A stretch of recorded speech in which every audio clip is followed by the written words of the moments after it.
అమ్మా, ఊర్నించి భవానీని పెంచిన సాంబా అవ్వ వచ్చారమ్మా. భవానీని చూడాలనుకున్నారు. పాప వాళ్లను చూసిన తక్షణం అయ్యా అవ్వ అని పరిగెత్తుకుంటూ వెళ్ళిందమ్మా. కాని ఆ పాపిష్టోళ్ళు పాపం చూడ్డానికి వదిలిపెట్టలేదమ్మా. వాళ్ళని మెడపట్టి బయటికి తోసేశారమ్మా. వాళ్ళ కష్టం చూడలేక దయచేసి ఇంట్లోంచి వెళ్ళండి, ఇప్పుడు అమ్మగారి కష్టాల్లో ఉన్నారని నేను చెప్పానమ్మా. ఆ అవ్వ మొహం చూడలేకపోయానమ్మా. ఈ ఇల్లు మనుషులు నివసించడానికి వీలు కాని శ్మశానంలో అయిపోయిందమ్మా.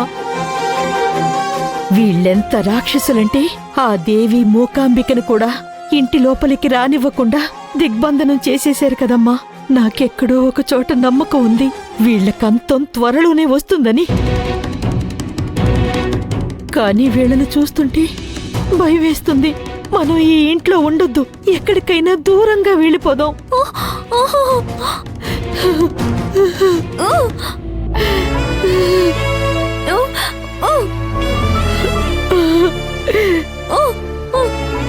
లేదమ్మా, నేను పాప కోసం ఇక్కడే ఉంటానమ్మా.